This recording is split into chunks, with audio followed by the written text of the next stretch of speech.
gonna see about doing this. I don't know, semi-regular, playing it by ear tonight. Again, Terry is with me. He just finished up band rehearsal. So, and I had a long day also. I know he had a rough day at work. So, yeah. So, excuse us when we're not quite firing on all cylinders and all that good stuff. But anyway, we're just going to bullshit, I guess. Terry, first off, just tell us, like, a little bit about yourself, the music projects you're in, that kind of thing. My name is Elma J. Fudd, millionaire. I own a mansion and a yacht. Yeah. Let's see. Well, I guess I have a dual life. I've been playing with a three-piece band, The Obscure. It's been under so many freaking different names. Power Trio, Just Saying, different drummers. Because they keep dying of these strange circumstances. Oh, wait, that's Spinal Tap. Do they, explode? Spontaneously. But the name Obscure comes from the fact that we don't do the hits, I guess you would say. We do the deep cuts of popular bands, or what used to be popular anyway. So I've been doing that for 1,000 years, with maybe 3 or 4 shows to show for it. And then recently I took over the lead vocal for Fastback, who is regrouping from Fuzzy Gouda. That is correct. Yeah, and so it's a 6-piece band because we can't find anybody who's proficient enough in triangle. But that's classic rock cover band. Awesome musicians. Obscure's got awesome musicians as well. That's no shot at them, but it's the best of both worlds for me. And then here at SMC, I am one of the recording projects here. My band, or I say band, T-Bat Syndicate, which is put out through SMC.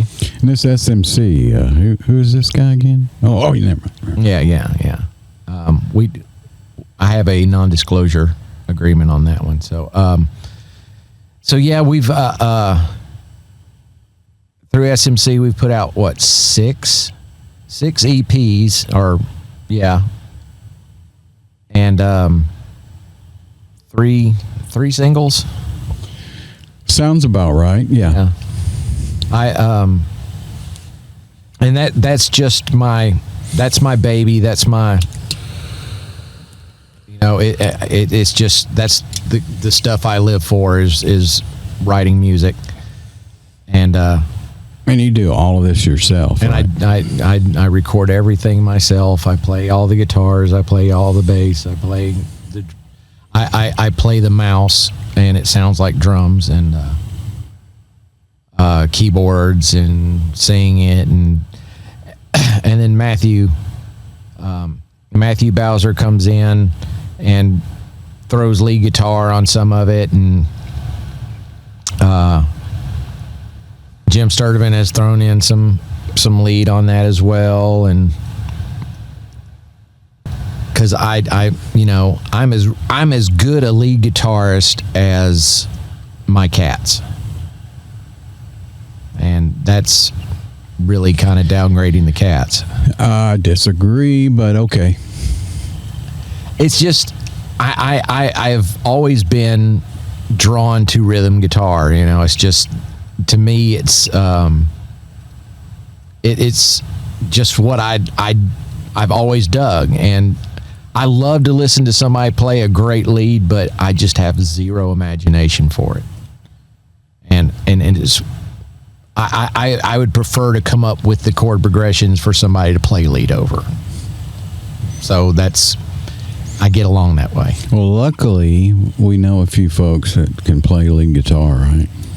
I just wish we knew somebody that could play exactly like Ace Frehley, but that's a completely different story. I've got a call into him, but he just, for some reason, he's been busy lately. He hasn't been returning my calls like like he's supposed to.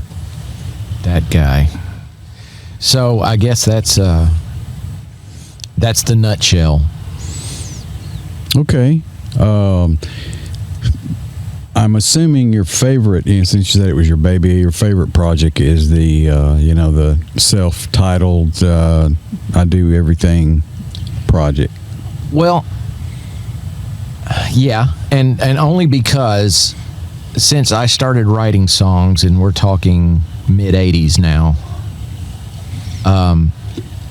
it's always been co-writes, writing with bands, and with that comes a lot of compromise. And I never had a song that was fully my vision. And back in, what was it? It was right before COVID. We started working on the first record. I say we, me and Jim Sturdivant. And he was giving me carte blanche, just do whatever. And I hadn't written by myself, for myself in years.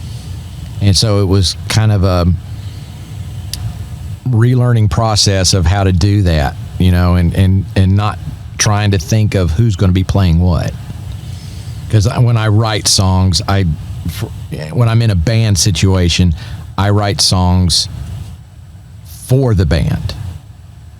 It's like, I want to come up with something that's going to show off the individual members. And when it was just me, I get to just show off me. So. Okay. So, yeah. Okay. I might edit this out later because that's my prerogative. But so what? Your self-title is your T-Bat, first baby, first up. So what would you put second? And if don't want to hurt any feelings or anything, I understand that, and I might edit this. Oh, you're later. Talking about musically? Yeah, The Obscure, easily The Obscure, because that's my preferred music. I like classic rock. Who doesn't?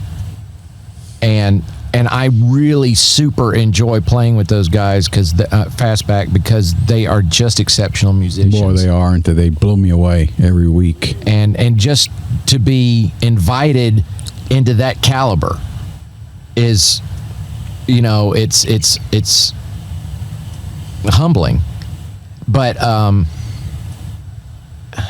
given a choice between the Doobie Brothers and Ozzy, I'm going to go Ozzy every time.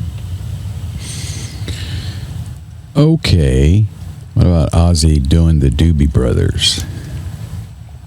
That would be terrifying, and I'd absolutely want to be a part of that. All right. I understand. And I agree with you. It's just the Fastback guys, I guess. Those guys just blow me away on their musicianship. Oh, yeah. The two guitars and they, well, now three of the guys played together for a long time. Two of them played together for a very long time, but in several projects. But three of them now, since matter of fact, I'll let you go in and sort of tell what's the latest incarnation of Fastback, which is a evolution from Fuzzy Gouda. All right.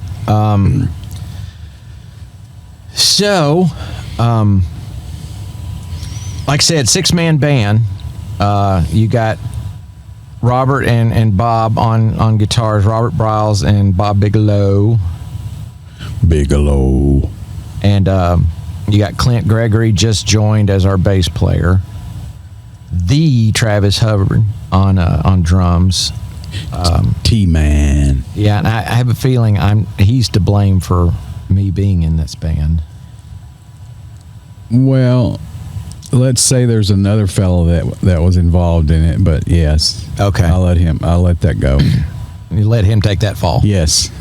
and then we have Jeff Williams on keyboards and co-lead vocal. Right.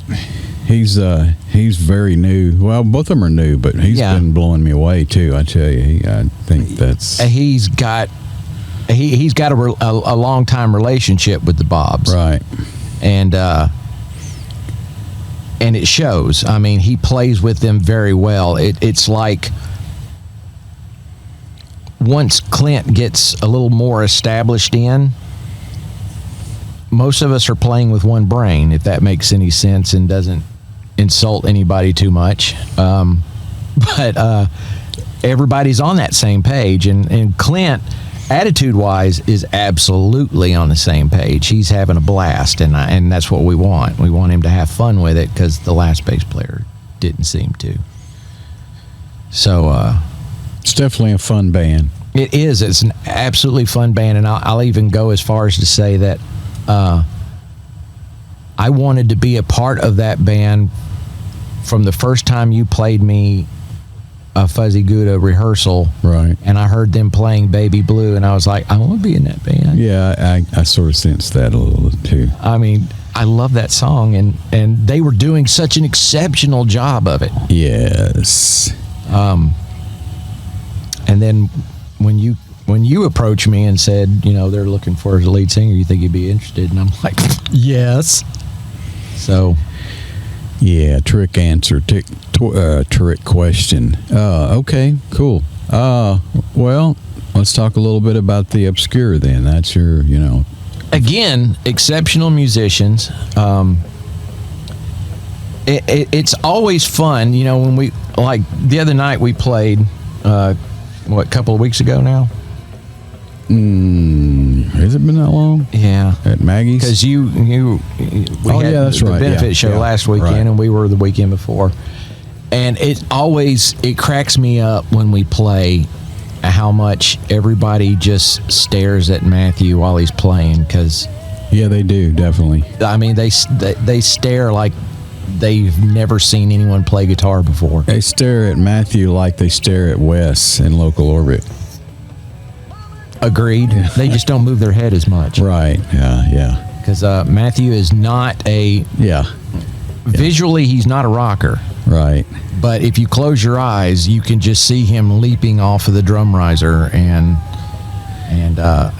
raking the guitar against the mic stand and stuff. But he and that's what I love about Matthew, is that he plays so amazingly well, but when you look at him, he looks like he's bored out of his freaking mind, and I love that. I've had several folks mention that to me. It's like, he looks like he's so bored that he's not enjoying it. I said, yeah, he is enjoying it. That's just the way he looks. It's just the way he looks, That's Matthew. And again, that's another part or another aspect of the Obscure that I love, is that, the other night at that gig, I'm sure that everybody was looking at us like, a bunch of barflies and the captain of our bowling league.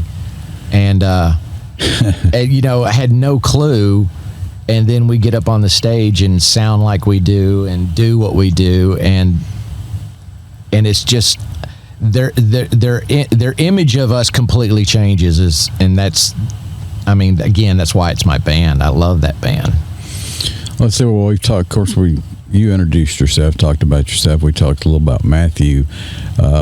I would tend to use this term, and I don't use it much, but I would say Matthew would be considered a guitar prodigy, wouldn't you say that? Yeah. I mean, and he worked for it. He worked a long time for it, and it shows.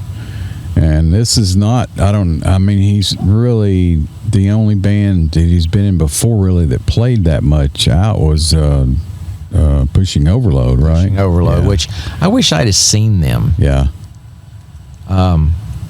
Because when I met Matthew, now I was in recovery when I met him. I'd just gotten past my alcohol phase. Really? So you didn't meet him at Hazel Green Days, like with? Yeah, but that was when I was quote unquote in recovery, kind of, sort of. I was okay. I thought that was before, but okay.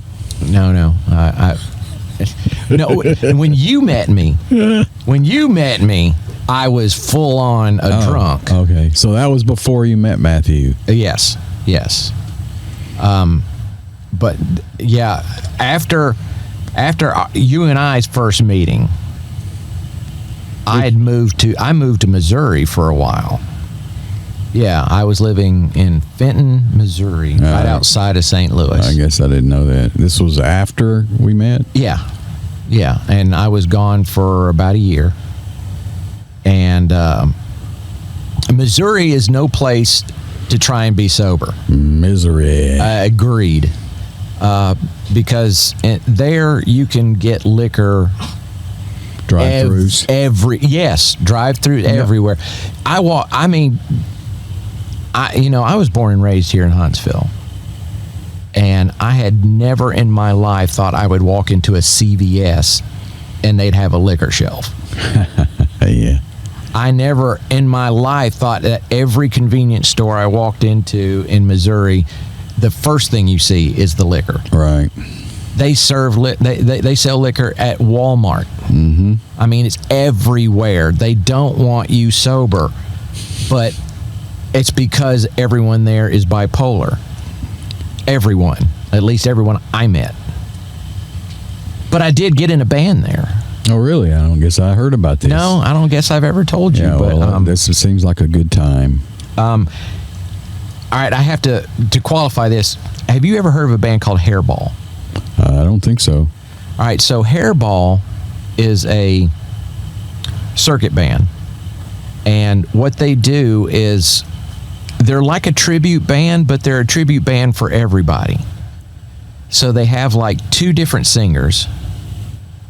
And so your guitar player, your bass player, your drummer, they all wear like the same outfit, okay? But the two singers will dress up like iconic singers. And like one will come out and sing a couple of songs by a band. Example, guy comes out dressed like Vince Neil and does a couple of Motley Crue tunes. And then he scoots off. And then next thing you see is some guy dressed up like Paul Stanley, in a Destroyer outfit, comes out and they do a couple of Kiss songs. And, that's cool. I'd like to see him. And then while he's doing that, the first singer is changing his outfit and comes back out as David Coverdale and that kind of thing. So when I was out there was a couple of guys that were wanting to do something like that. So they were looking for very specific singers. And they had gone through 5 or 6 that just... So what were they looking for? They were looking for the same thing, someone who could duplicate... Oh, I got you. Like multiple... Right. And I got the job. I passed the audition because I could sing Steve Perry. I just couldn't sing like Steve Perry, but who the hell can? That guy that's in Journey now? Yeah. Arnell. Yeah. So, yeah, sorry, I hit that. So I was doing like the Journey stuff, the high stuff. I was doing Journey, I was doing Crew, and Whitesnake. But so did you guys do the wardrobe change? It was intended, but it did not happen. Okay. So mostly rehearsal stage, pre-production stage. Yeah, then? that's as far as we got, and then life intervened, and it was not pretty, and so I was. And then you moved back to the Rocket? I can't. Well, yeah, by way of Rainbow City. Okay. I came back. When I came back to Alabama, I was down in Rainbow City for a few months, and then came back to Huntsville. Okay. And then tried desperately to keep drying out, but it was a hard-won battle, but it was eventually successful. So, I've been sober now for a few years. How few? 24.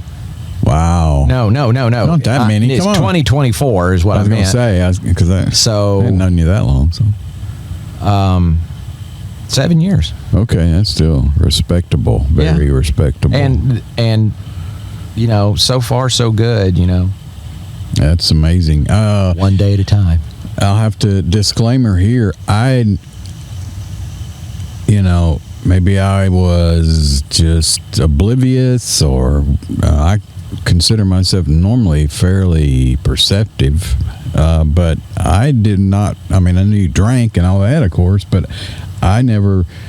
You didn't know it was a problem. I didn't know it was like really full blown type thing. I mean, there's a lot more people that frequented the studio than those Hazel Green days that were. I'd find them in the stumbling around the studio at 2:00 in the morning, running into walls and that kind of thing. Given time, you would have seen that from me. Yeah. We were talking about one tonight here that was that way all the time, and I had to eventually say he couldn't come back. Well, that's great. Okay, so you got back to Huntsville, and see, when I first met you, I think you were with the blonde-headed dude that sang vocals too, right? No, he was after. After? Well, he was there when you first met me. I was playing with Jack Frost. Yeah, that's right. That's right. Yeah. And I'm drawing a blank on the drummer's name, and you know him. He was with Random Conflict. Oh, well, they had a bunch of drummers. Crash. See, that was one of them, wasn't it? Or Johnny Crash or something like that. No, it wasn't him. But anyway, so it was Jack. It was him. It was. I know who you're talking about. The Frankenfuck Stringer too. That guy. Yeah. The original Random Conflict drummer. Yeah, yes. yeah. Oh man, I can't.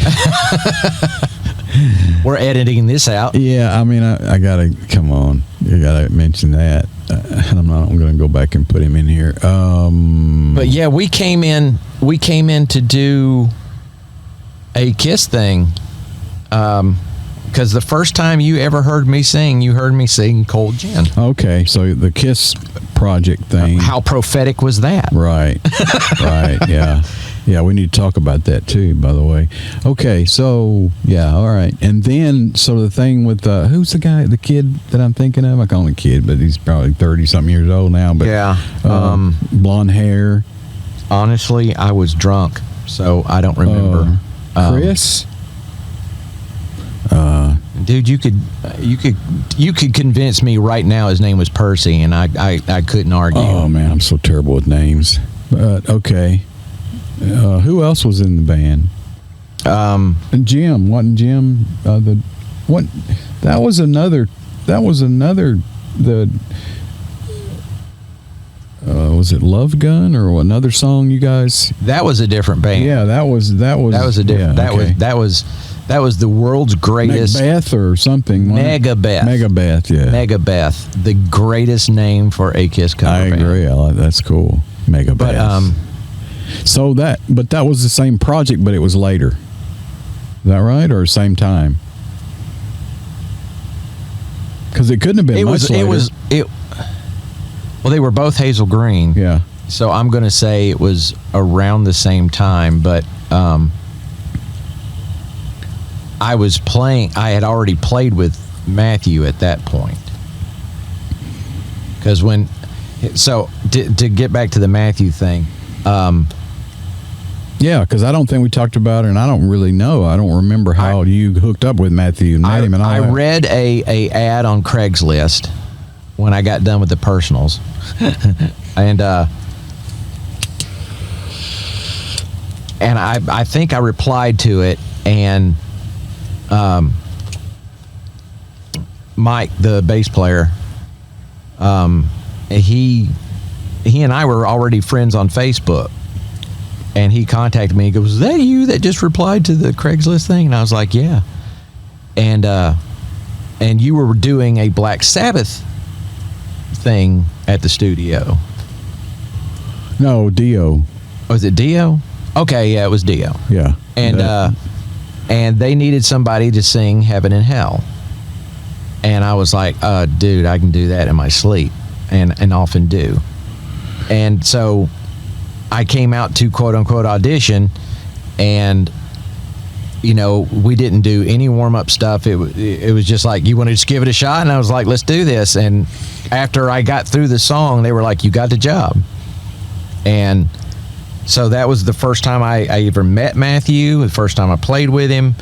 And was that, did Mike Leachty, was he involved in No, that? that was Chris was the original drummer.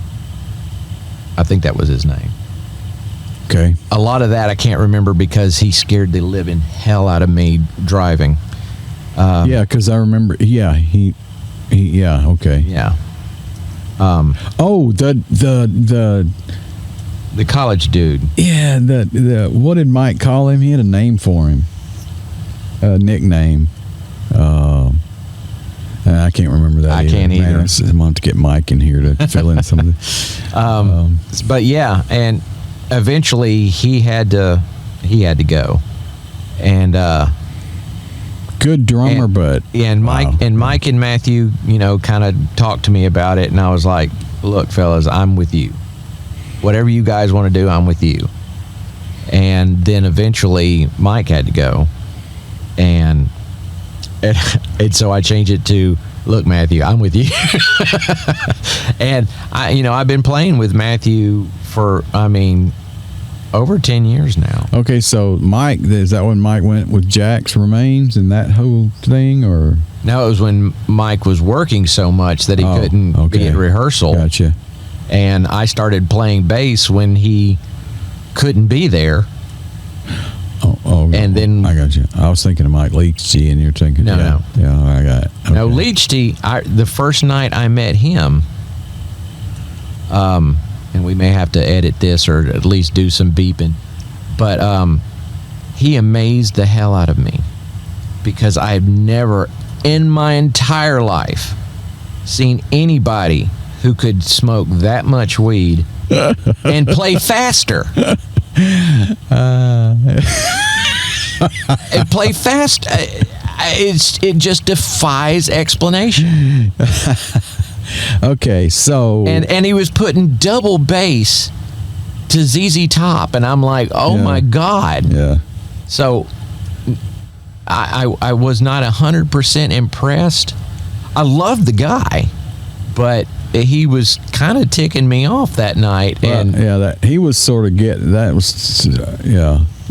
Mike took a lot of time off from drumming, and came back, and it took him a while, of course, to get back. And up he to was just speed. having fun, and it took me a minute to realize that this was just a fun outing for him. And when he got serious, man, he got good, and so the Megabeth thing was going. I started kind of going with that thing, and we were hoping to make that work, but our lead guitar player got a little squirrely on us, and so we had to find a new lead guitar player. And the rhythm guitar player knew a guy, and we were like, great. And so the night that we were going to jam with the new guy, he was a no-show. Wow, that just never happens, does it? And no, ever. And so I asked Matthew if he would be interested, because I know Matthew is not a Kiss fan. Not at all. At all. He has nothing for them. But we've won him over a little bit. A little bit. A wee bit. Just a wee bit. He's just right over tolerance. So I lost my train of thought. So he says, yeah, sure, I'll do it, because we weren't doing anything. He wasn't playing with anybody, and so he comes in. I know what happened is the night he was coming to jam. Well, the other guitar player was coming too. Oh yeah. And so me and Jim, the drummer, was like, yay, this is going to be great. But our rhythm guitar player, who was bringing this friend in, lost his mind about it. And so Megabeth died that day. And Power Trio was born, or actually Just Saying was born, because that's when Matthew and Jim Sturdivant and I became a 3-piece band. Right. So the Power Trio thing, I think that was later, right? That evolved into that. We were called Just Saying, and we did a gig at Furniture Factory, which I think there is a slight snippet of a video evidence of that they used in a commercial for their new outdoor stage. Oh, cool. That dates I'd like to see that. Do you think it's available? We can insert it here? The only place I'd know to find it would be somewhere buried deep in their Facebook page. You don't think Matthew might have it somewhere? Anyway. It's possible. We'll try to find it. But it's a little snippet of us playing Hang 'Em High by Van Halen. And, and again, it's the genesis of the obscure, because right. Who the hell's going to play Hang 'Em High by Van Halen? They're going to play Jump, or they're going to play Ain't Talking About Love. Or anything else, pretty much. Yeah, but we would do Hang 'Em High because nobody else would. Now, then how did Power Trio come about? Really, Jack? Again, well, he just wanted to weigh in. But Power Trio and Just Saying were the same band. Right. We just changed the name. And maybe one gig with Power Trio, was that the one at the do you play country and western place? Yeah. So the one gig that Just Saying played was Furniture Factory, and the one gig that Power Trio played was the Fraternal Order of Eagles in Huntsville, Alabama. And that was hilarious. That was what we played the first set, and they were ready for us to leave.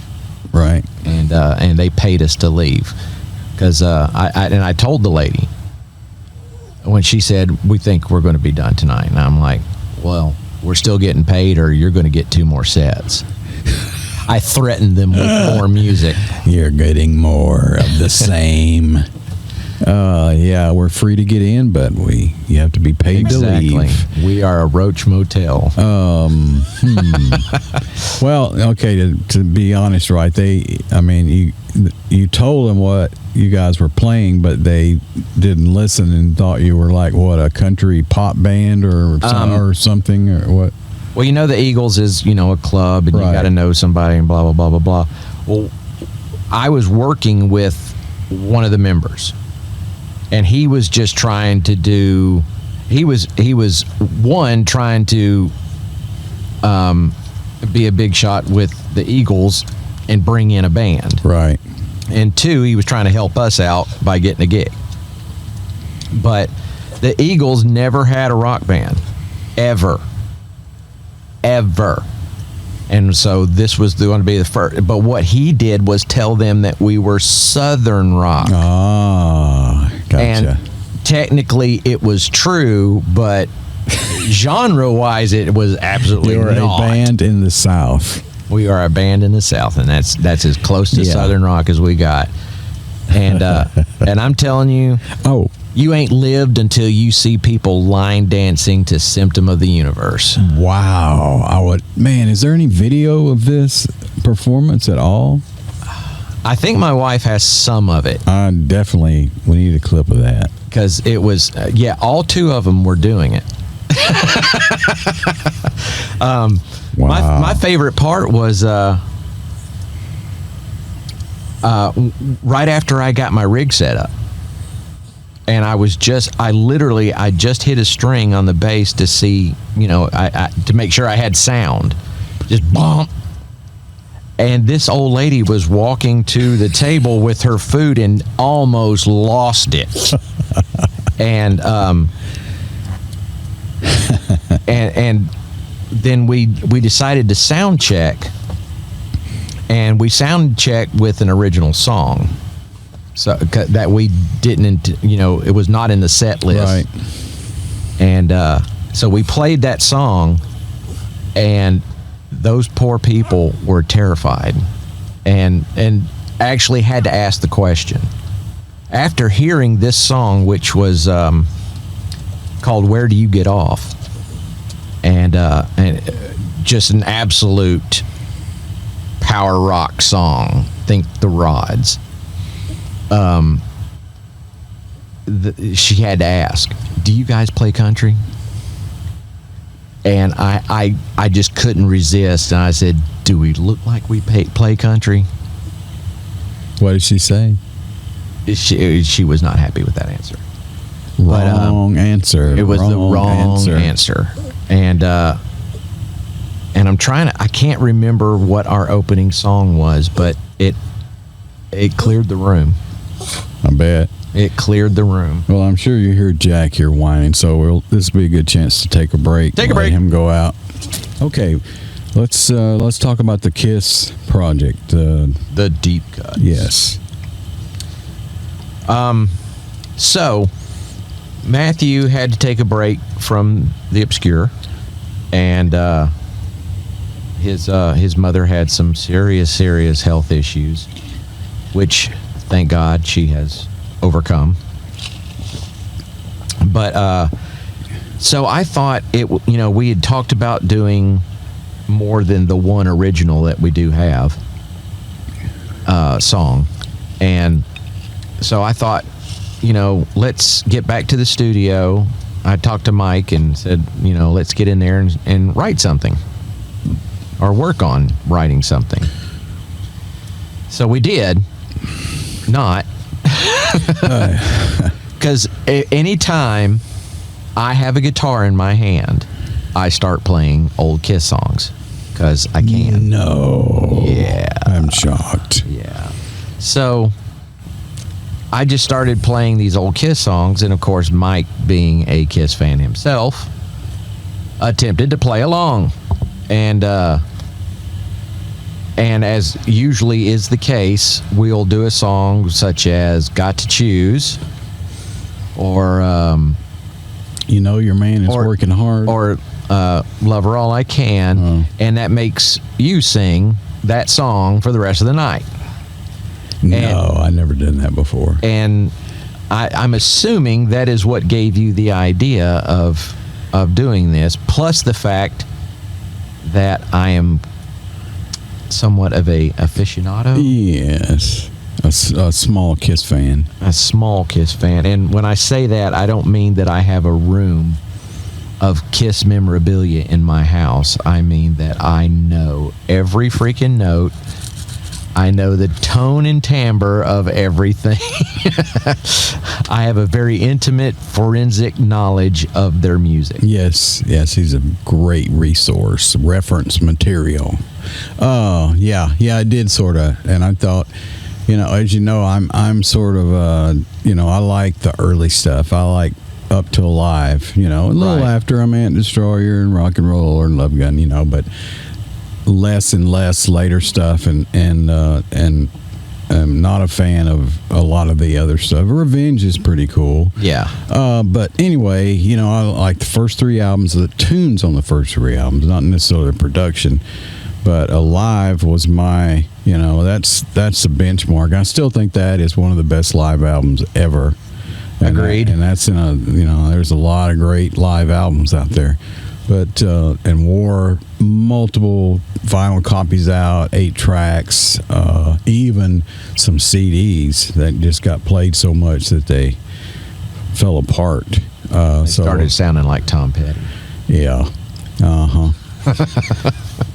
So the project is called Deep Cuts, KISS Deep Cuts, and until we come up with something. Yeah, initially my idea was to do songs that weren't on Alive but Right. from that era, and because you just don't hear those, a lot of people, Anyway, so that's the way it started, and that's still the major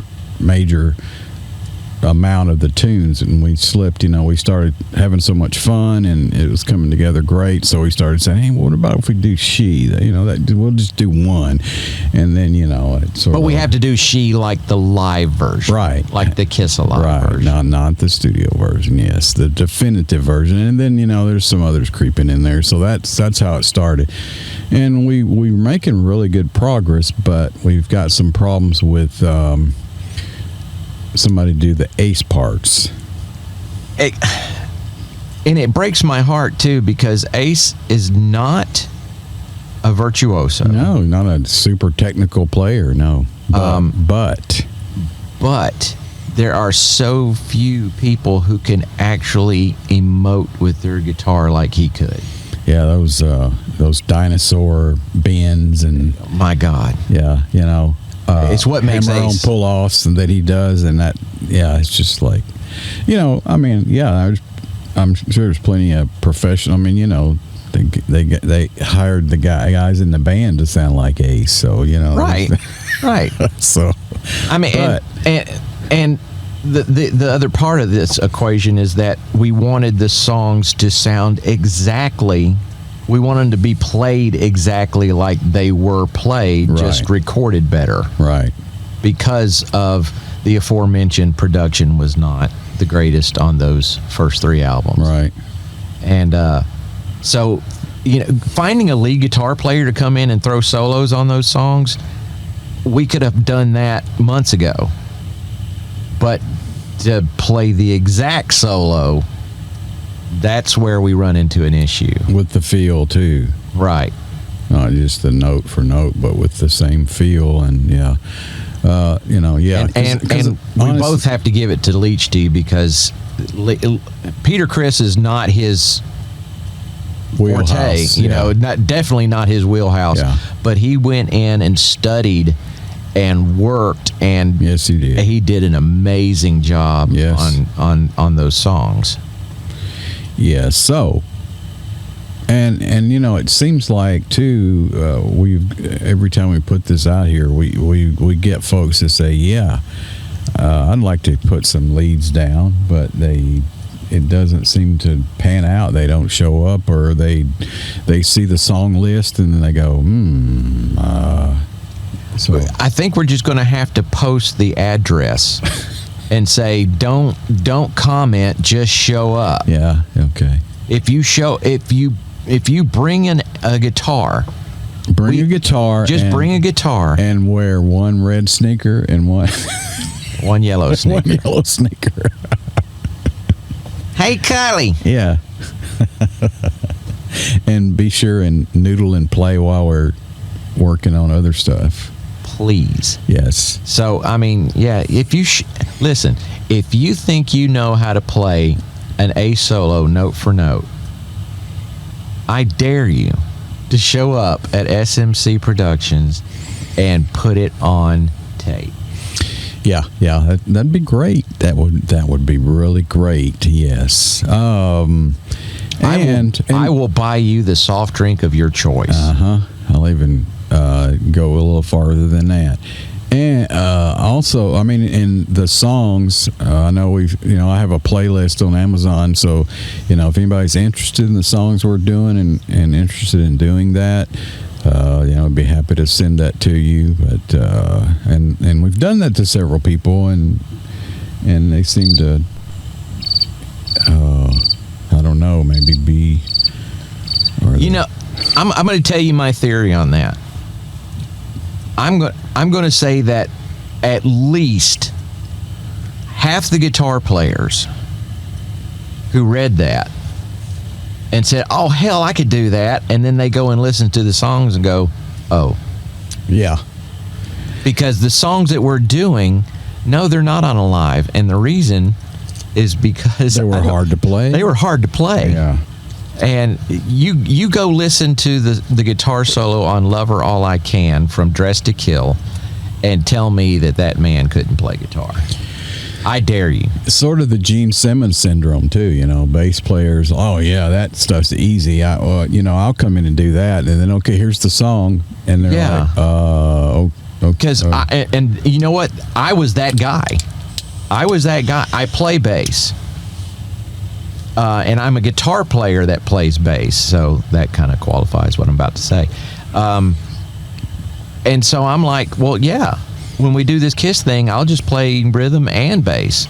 And then I go and listen to the bass stuff, and I'm like, we need a bass player. Yes. Because as soon as I heard Getaway, no, that's not me. Because that's some high quality H2O right there. Very underrated bass player, and my God, yeah. Gene is nothing to sneeze at. Because you'll probably cough up blood like he does. And it's weird because that's probably, we talked about this the other night. That's, Gene's not exactly a shy, demure person that doesn't brag and talk about himself. Humble. He's as not the day is long. Yeah, he's not the most humble guy, and he really I've really hadn't heard him ever talk about his bass playing. Has he? The only time I've heard him talk about his bass playing is when he said, I don't talk about my bass playing. Yeah. He's like, why would you? Right. Let's talk about girls. Right. Let's talk about anything other than. I mean, it's all on. Because no one cares. It's all on tape anyway. I mean, yeah. I mean, it's there. It's like, I could sit here and talk about it, or you could go listen to it. Mm-hmm. And buy it. Yeah. Twice. Right. Every format. Because, I'm still waiting for the next format that's going to come out. Because I don't know what that could possibly be other than a full cerebral download. Direct to your brain. Avatars direct to your cerebral cortex. Okay, so I think we pretty much got that knocked out of the way. What do you want to talk about now? Some music? You want to talk about music? Let's talk about music, because that's my favorite subject. Yeah, that's my religion. So, anything interesting you've been listening to lately? Like like what's been on your playlist lately that you didn't do? Oh. Well, see, now I've got to say this now, because this goes back to why I take T-Bat Syndicate music so seriously, is that I listen to it constantly, the new stuff, the stuff that hasn't come out yet, because I got to mix it. So I do listen to that probably more than anything. Right. And well, the reason I said, because though most of you probably don't understand the stuff that we put out and work on, it's like nobody will ever in the history listen to that stuff more than you have. Agreed. I mean, it's just the way it is, because we listen to it all the way up from writing, rehearsals, pre-production, recording, mixing, all that stuff. So there's nobody that, like today I was in the vehicle out there, and there's a playlist on Amazon I have set up. It's just SMC, anything that was released under the label, right, which is growing a lot more than I really think about sometimes. And some of the loked out stuff popped up, and I was listening to some of that. I was like, man, that really, it surprised me that how it sounded really good in the car. And then We Dwell, Scotty's band, and Robbie Stone and Dylan and all those guys, and that stuff I had heard so much from the guys writing that music in the studio to rehearsing, doing shows, tracking several versions of it, over the years, mixing it and all that. And I still enjoy listening to it, but I know every drum fill and every solo and every thing on it. But so I mean, I understand that. But besides stuff that we're involved in, what have you? Is anything that jumps out at you been listening to? Or? Well, I have been. I'm trying to branch out and listen to newer stuff, but it's incredibly hard to do that because I am old. I don't know any other way to say it. Yeah, I mean, I'm learning to appreciate the energy of newer music, even though I don't quite get behind some of the sound that they choose to use. I'm done with down-tuned guitars. It's just, I don't know. like step down, or like you're talking about 3 steps down with 7-string guitars, and, gent and stuff like that. I never understood inventing the 7-string guitar or any amount over that doesn't equal 12. Right, I gotcha. Because you know what, I've learned that there is so much more to mine in the existing 6 strings that I don't feel the need to add any more strings just so that I can, have to turn the fan off while I'm recording because the strings keep moving. Okay, so I mean, I agree. I mean, I there's also a signal to noise ratio. There's more music, and there's advantages and disadvantages of the music industry collapse, basically, and that's that there's way more music available to listen to, and people get their music to the market that never could before, because all the filters and the stages that led up to actually even getting to that studio stage and getting something recorded and funded was so hard. Yeah. That was a gatekeeper, even though maybe not that efficient of a gatekeeper, but it was a gatekeeper. So most of the music never got released. Right. And now with the way the technology is in the music industry, so much more music is released that the signals to noise ratio is so high that it's like, you would never have time to listen to even a fraction of it. And there, I'm not one of those that says that there's, there's a reason that music, is not as good as it used to be because it all whatever. I don't think that's true. I really don't. No. There's more and better music now than there ever has been in my lifetime. Now, whether I can get around to listening to it, and I have to filter through so much because there's so much out there. So, even though I don't like the idea of all those gatekeepers that we had through most of the music industry's life, it did serve a purpose in a way. Right. Right. So, but I understand where you're coming from. I still think there's so much good stuff out there. I really do. I mean, there's stuff for everybody. And of course, I hear everybody saying, "Well, yeah, I'm different because I listen to everything." Everybody says that.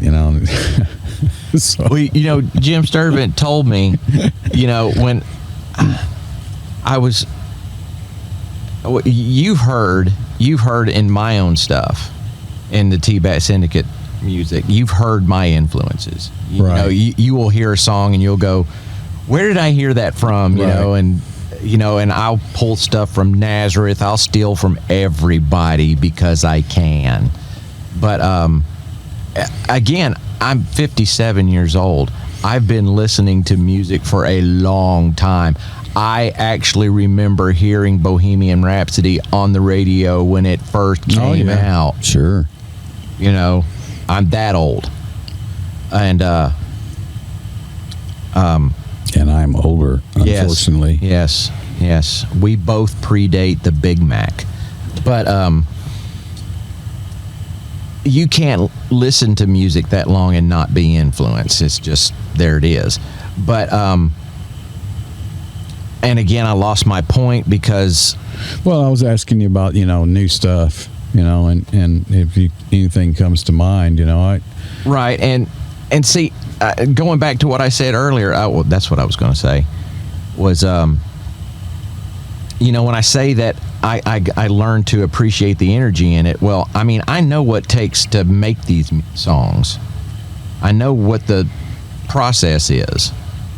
And so I try not to say I hate anything music-wise, because, I mean, like you said, music is a religion almost. It's just... Well, literally for me it is, but well, you make your living off of it, and I just live to do it.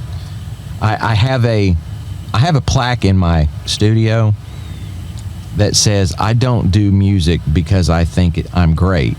I think music is great, and I just want to be a part of it. Right. And I like that. And that's literally where I come from. I've always been, ever since I saw that first episode of Banana Splits, I've been into music. Period.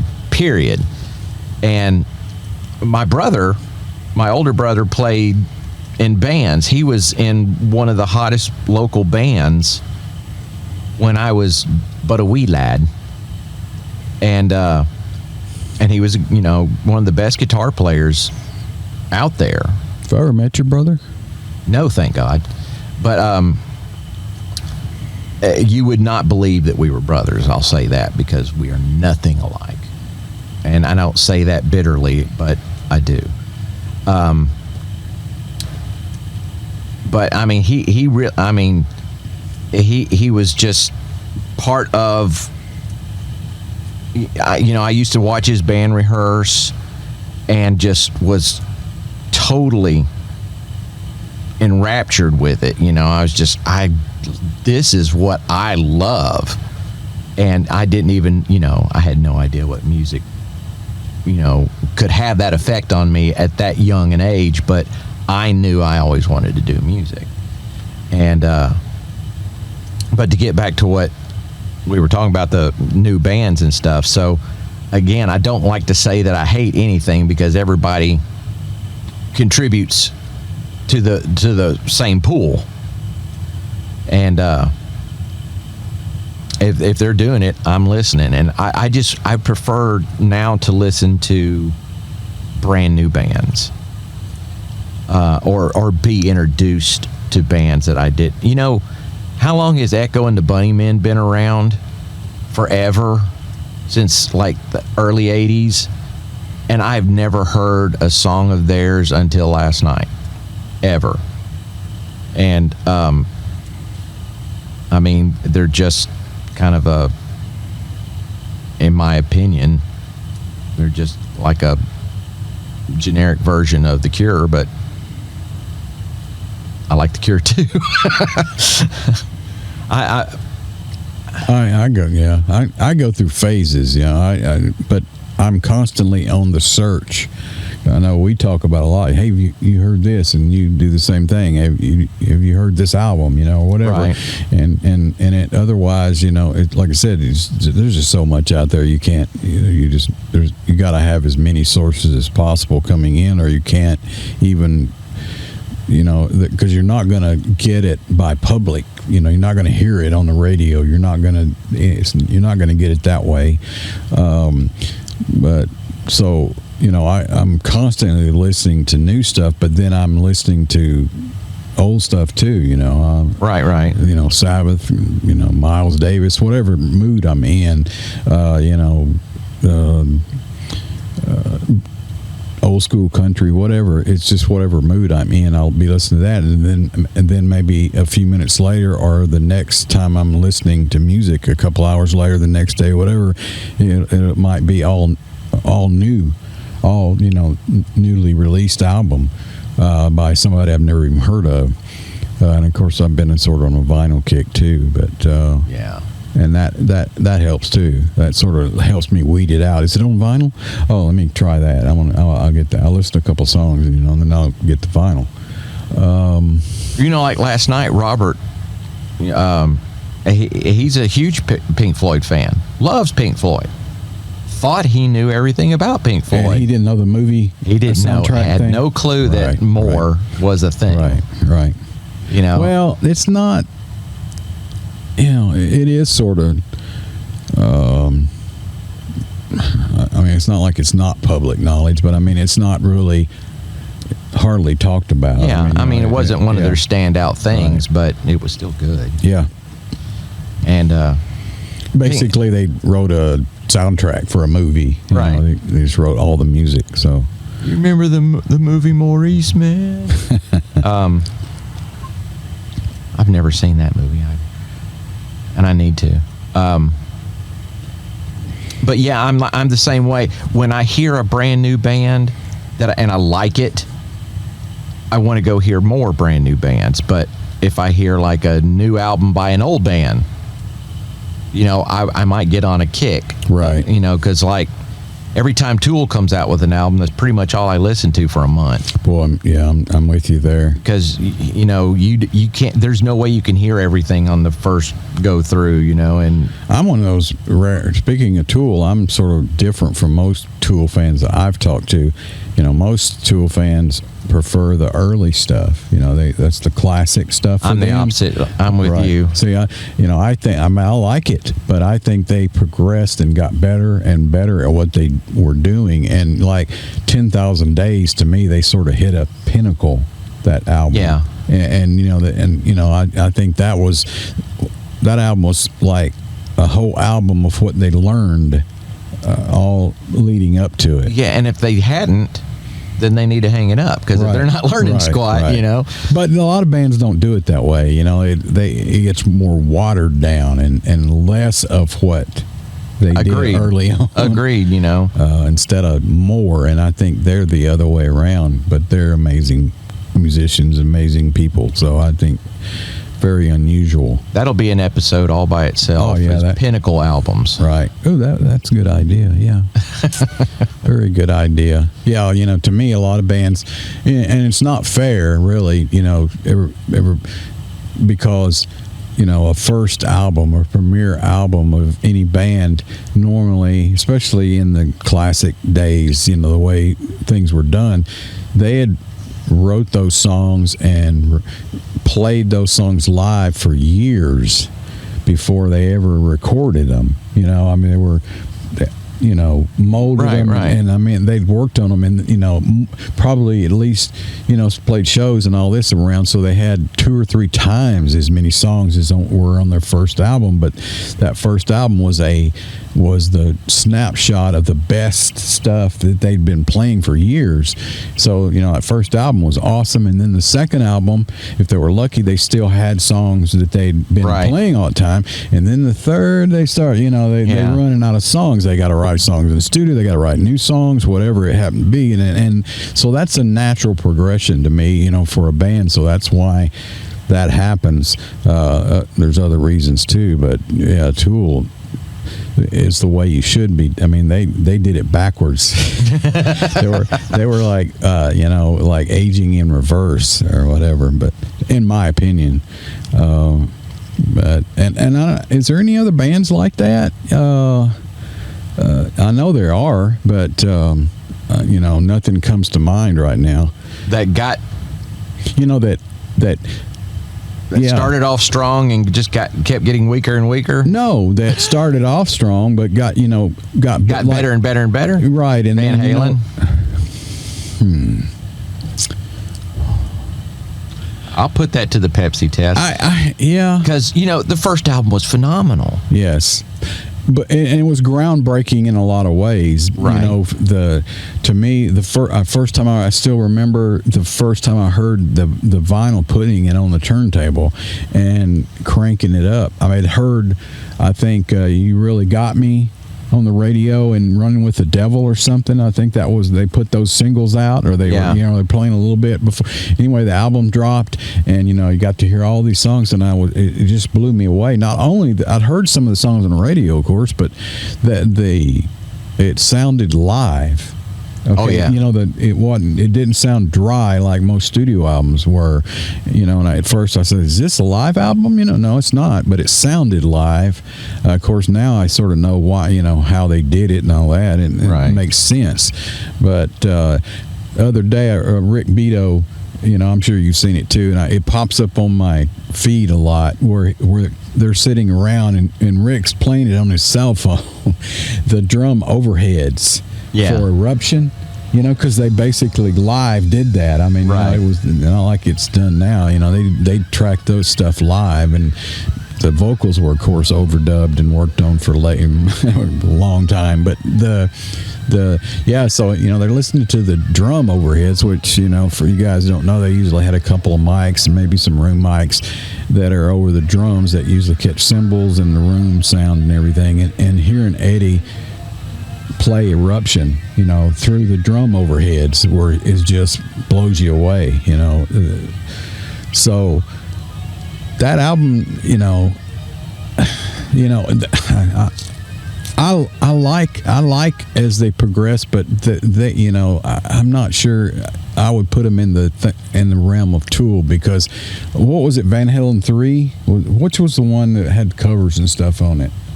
That was Diver Down. Diver Down had a lot of had 3 covers. You know, to me that, because see that, you know, and I'm going to tell you how I thought of this. This what reminds me of it. You know, I loved Van Halen, especially 1, but then 2. Anyway, I remember I was a big Sammy Hagar fan. You know, from early on, and you know the Montrose and then solo stuff, Red. You know, I can't. You know, and the Plain Jane and Trans Am and all that early. This planet's on fire. Oh wow, man, what a smoking song. So, and I was coming to work one day. I know exactly what store I was in and everything. I walked in and I was buying a soda or some smokes or whatever it was, and I heard it on the radio, the cashier, and they announced it on the news the first time that Sammy Hagar was joining Van Halen. And I went, no fucking way. No, we're not that lucky. I looked at it the other way. I was like, oh, really? I want Sammy Hagar. At that point, I was done with Van Halen. And Sammy was done with music. Right. He was going to retire, you know. But I didn't know that at the time. But, you know, I was like, no way, no fucking way, you know. I mean, you know, it was great for Van Halen, but at that point, in my mind, it's sort of like, you know, when I heard Never Say Die, or one of those later Ozzy years of Sept. I was, you know, I'm done. They're done. Okay. Yeah. And I thought Van Halen was done. I really did. It's not like they didn't have some songs, but albums, I just didn't think they had that great albums. So I was at that point where I was so disappointed. I was like, no way. Is he going to still put out solo stuff, you know, or what? Of course, we all know what happened. You know, they sold more albums with him than they ever did. Of course, you know, a lot of people have various opinions on that. Yeah, I mean, they did get more musical and less party. Right. And the lyrics it's just a whole different band. It's like the Dio Sabbath versus Ozzy Sabbath. You know, I mean, it really totally different thing, which is a talk for another day. Exactly. But so I felt different about Van Halen. So can you come up with another one that maybe, you know, that you, in your opinion, progressed, you know, like Tool, say, you know, that had, you know, critically acclaimed albums and sold great, and then, you know, what is 10,000 Days? Was that like their 4th album or something? I want to say, yeah, you know, so we'll use that as a benchmark. Say, you know, like by their 4th album, that was, you know, they just, like, all the stuff they'd learned, and it just, you know, put out a kick-ass album. I can't think of anybody else. I'm sure there's bands out there, but please leave a comment below. Yeah, you know, oh man, Bon Jovi. Yeah, that pops in my head. Yeah, but you can take medication for that. So anyway, if it's Why hard, not, then? It's hard for us to come up with one. Obviously, that doesn't happen that much. White Snake. Yeah, see, my favorite White Snake album was Slide It In. That's my favorite album by them. And after Slide It In, I have the opinion. No, we're not talking about commercially viable and selling a bazillion records and all that, production and all this stuff. But just for me, liking the tunes, the pre-Slide It In White Snake was more blues, right? Blues rock, very European, I think, based. Some cool stuff to be. I like some of the stuff too a lot. But to be honest, for me to say any of the albums before Slide It In, I like the whole album, that I'd put it on and listen to it all. No, I don't. There's, to me, songs I just don't really like. Production wasn't really all that great musicians, all that stuff. But then when Slide It In came out, to me, that was the pinnacle. All those songs I liked. The production was good. Pretty much the same guys that did those early albums, but it started to shift. And then after Slide It In, it's like Cover Dog goes, now it's time to make some real money. Exactly. And I'm firing all those guys, and we're hiring everybody that looks pretty, and we're gonna make some money and videos and all that. And he was right. It's the ZZ Top syndrome. The Sharon Osbourne syndrome. Well, that's a whole nother subject there. But so. And Def Leppard to me is a similar thing. I bought those Def Leppard album, the first one, In Through the Outdoor. What's the one? On Through the Night. On Through the Night. Yeah. What did I say? I said In Through the Outdoor, didn't I? That's like that's Led Zeppelin last album. I don't know why. On Through the Night and then High and Dry. High and Dry. And Pyromania. Yeah. Okay. Pyromania to me was like what they'd learned. Of course, Mutt, he'd worked on the album previous to that, and then just to me that album. But after that album, I look at it as like Whitesnake. Those albums sold a bazillion records, but it's harder for me. It's too polished. It's too poppy. It's too whatever. That's what I was going to say. Is that. Yeah, they progressed from On Through the Night through Pyromania. Pyromania was the penultimate, in my opinion, yes, of what they had done before. Because High and Dry was such a phenomenally good album. Right. I still love that album. Right. There's not a bad song on there, in my opinion. But after Pyromania, it sounds more like Mutt Lange's greatest hits. I just don't care for it that much. It's just too not saying there's not good songs, and they're catchy and very hooky, and they sold more than any. There's another, but anyway, again, all these examples that we're using is still not like Tool. Because after agreed. After 10,000 Days, what's the albums? I can't think of the name. After it, the latest album, it was great. Oh, it was amazing. Yeah. So in my opinion, it was. I still probably like 10,000 Days a little better, but I'm not sure. Really, I mean, it's because I probably listened to it so much more. Or is it that they plateaued? Could be. It'll really tell the next one. Agreed. Yeah, they. But I mean, where could they possibly go? Where could they possibly go that they haven't already been? That's a good question. We shall see. I mean, I just hope they don't feel the need to throw in, Aboriginal rhythms. Pink Floyd, I know a lot of people don't want to agree with this either, but I think Pink Floyd is a very similar thing with these albums like that. I think they shifted dramatically on a couple of them, especially when they lost their major writer early on. Right. But up, I think their pinnacle was Dark Side. The stuff they all learned, and they had enough money, and after that, I think they went the other way. I think a lot of people say, well, The Wall was great. Wall's not really a Pink Floyd album in my idea. It's a Roger Glover, Jesus Christ. Roger Waters. Can I edit that out? It's it's a solo album, which is a great album, but yeah, it was with hired hand. Pink Floyd hired. It's not really a Pink Floyd album in the sense that everybody wrote the songs. Yeah, it would have been like having Kiss play on all of their own solo albums. Right, exactly. So that's another band that sort of did that. Some people say Sabbath, they'll say, well, yeah, Volume 4 or Sabbath Bloody Sabbath was their pinnacle. I don't think so. I think, first album was a groundbreaking album that broke a lot of rules. Second one was just some of the songs they'd still had and wrote a few extra, in there, writing all and playing all those songs. And the production was better and they had more money and a little more time instead of like a week to do it.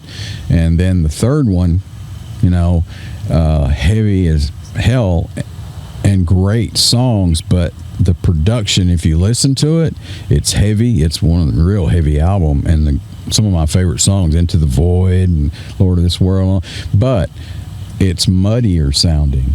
It's because it's not live. Like the first two were basically live with a few overdubs. And the third album, if you listen to them back to back, it's different. Then the fourth album, less songs. I think there's filler songs, more drugs, a lot more drugs. Then you go, you progress that way. And to me, the albums went downhill, and they were pretty much done, really. And until enters Ronnie James Dio, which is changing the rules, so that doesn't really count, well, that's an episode too, right? Bands that just continually prune. Deep Purple is a good example to me. The example. About that, Machine Head to me is one of my all-time favorite records. Amazing, in various ways, how it was tracked and recorded and written, and adversity and every song, even the song that Richie didn't want on the album, is amazing. So it's like,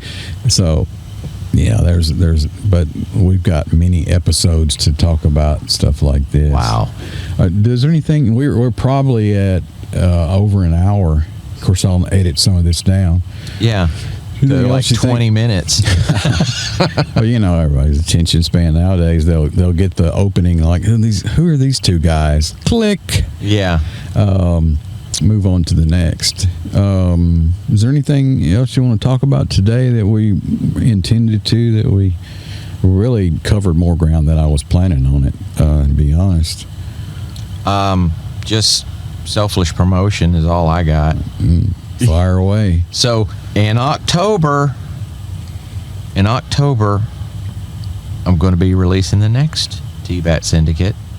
Hey, I'm the label guy and mastering, and I didn't even know that. So that's great to hear. Well, all right, let me back up and say that the idea with T-Bat Syndicate is I put out 6 songs every 6 months.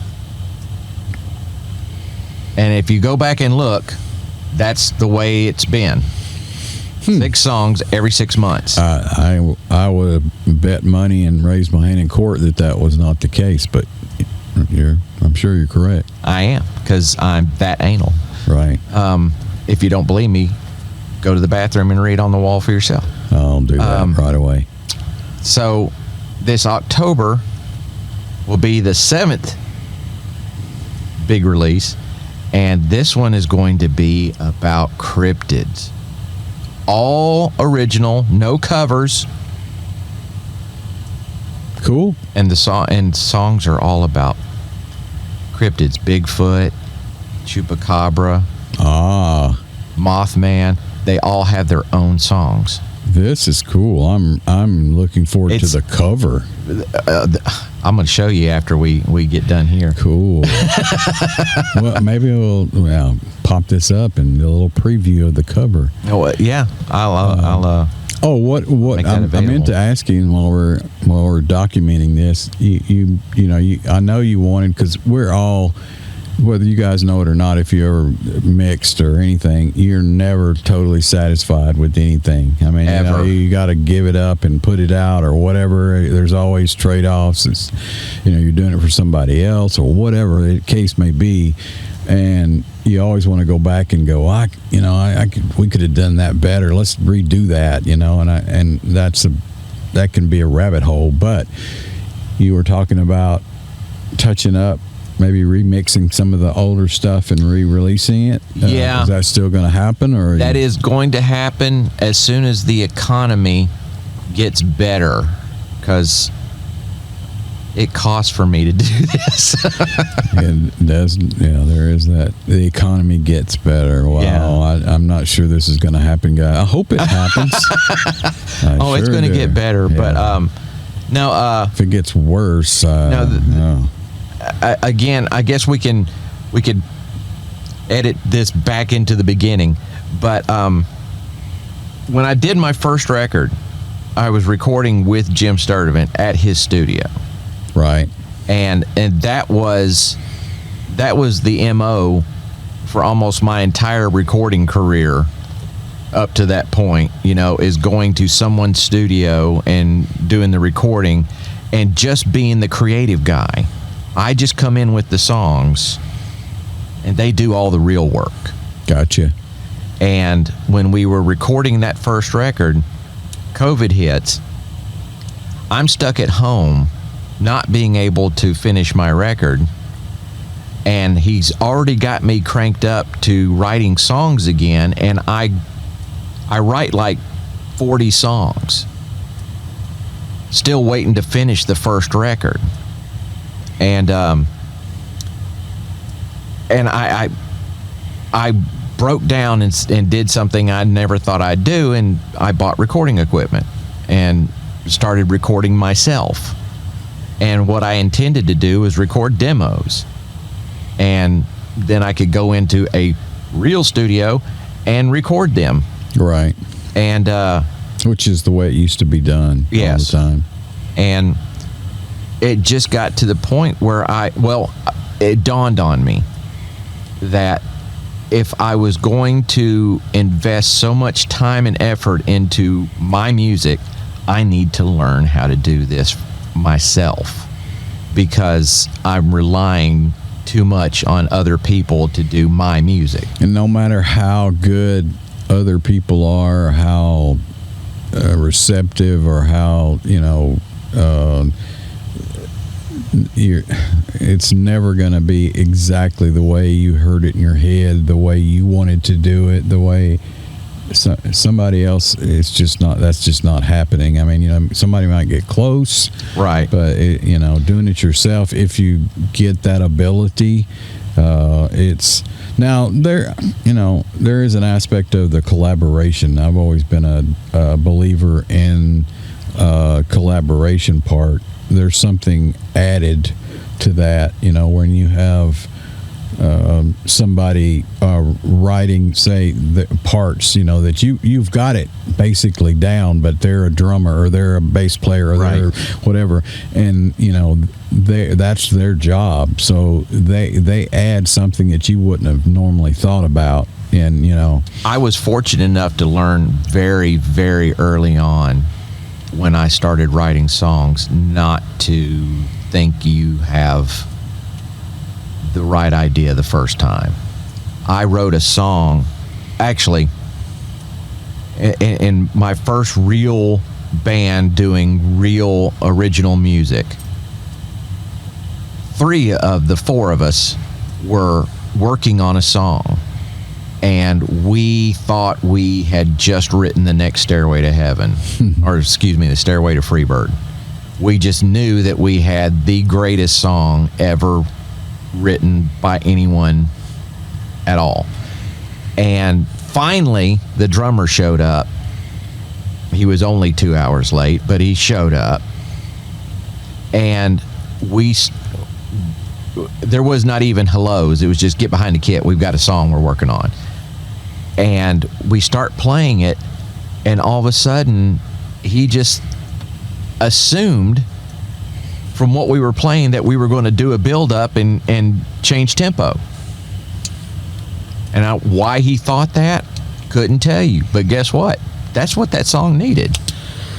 And so that's the way that song remained. And yeah. Ooh, this microphone's on fire. Ah! And then you stick a hot one in your pocket. Yeah. But yeah, that's one of the many magic things about doing music. Agreed. Because you think you know something, and then somebody else comes in and their blissful ignorance and changes everything for the better. And that's what's magic about working with other people. I mean, there's sometimes like the Foo Fighters' first album, Right. That's a good example. He wasn't happy with how everybody or whatever. He just did it all himself. And there's that control part, and I understand that. But to me, the magic about it is like if you're the only problem with that I've seen sometimes is if somebody can be too set. Like this is the only way you can do this song. This is the way I wrote it. This is the only way it can be, and I heard it in my head so long. This is I've played it this way forever. No, you can't have that little break there or whatever. That's not. We can't do that. And that does happen sometime, and I sort of understand that too. But the magic happens is when it's something you didn't plan on and you didn't structure, and like you said, somebody that sees it different than you. And that's what's great about sitting in a room working with other musicians, jamming a song, working on the song. Even though if you've got all the bones and you've got everything laid out, it's not going to be exactly like you thought, and it's going to be magic a lot of times that you didn't think about. Well, and with the T-Bat Syndicate stuff, when certain songs, I want to have a more involved guitar solo, and I don't play that way. When I play lead stuff, it's more melodic, and I'm trying to do something completely different. But when I want somebody to just rip, I'm not a ripper. Right. So I rely on Matthew to come in and be a ripper. And the ripper. And do I always get the solo that I want from him? No. But a lot of times I get one way better than I could have imagined. Right. More often than not, and in one take, I want to add, because he's that good. And so it's kind of a collaborative that way, but as much as I love to collaborate and I love to work with other people and infuse their mindset with mine, T-Bat Syndicate music's my stuff. I want it to be my stuff. But for this scenario to work, like we're talking, everybody sort of needs to be on the same page, right? Or in the same room, in the same page, in the same ballpark, and that's doesn't happen all the time. So it would be difficult, I think, for you to get other members to do your songs the way I want them done. The way you want them done, because they're not, they're not in that. They're on another page and they're in another ballpark, and they're, now could they? Yes, but it's just, but the band thing, that to me is what's magic about that. A lot of the cool stuff that I hear, look, I'm lucky to have bands in here every week, every day of the week, practically, writing new stuff and working on songs, and I hear it all the time. It just starts off as a riff, maybe, or a jam when they're getting warmed up to run through whatever we were planning on doing, and they write a song there. Oh, that's a cool part, and then they jam for a little bit in that song, and it evolves, and whatever. That would have never happened, with just one of the people. And I don't care who it is. So, to me, that's and the stuff, me personally, with the exception of maybe a song I dreamed, but it came about just as jams, warming up before we even started running through our set list type stuff. Riffs came up or whatever. But anyway, I think we probably need to wrap it up. This is plenty enough for the first audition. Yeah, so it's much longer than I thought, but it'll be edited all down. It's been fun. Hope you guys have, enjoyed listening to some of this rambling stuff. We're going to do more. Going to get some more folks in here. Us talking tonight about other people, it's hard to remember stuff sometimes, people's names. It'd be great to get the horse's mouth deal on some of this stuff too. We've had enough of the other end. Yeah, so infinite possibilities here. But anyway, thanks for checking us out, and we look forward to doing this again real soon. Thanks, Terry. Appreciate you taking the time out to after rehearsal, and it's Friday night and it's getting late, and he actually does have a wife at home that I'm sure is going, where in the hell is he? Yeah, she's starting to look at all the pictures on the wall. Yeah, like I know I remember this guy. I've seen him somewhere before. I've seen him before. But that's what it means to be married to a talented guy like me. Oh, yeah, man. I wouldn't know, but, I've heard. All right, see you guys later, and we'll have to do it again.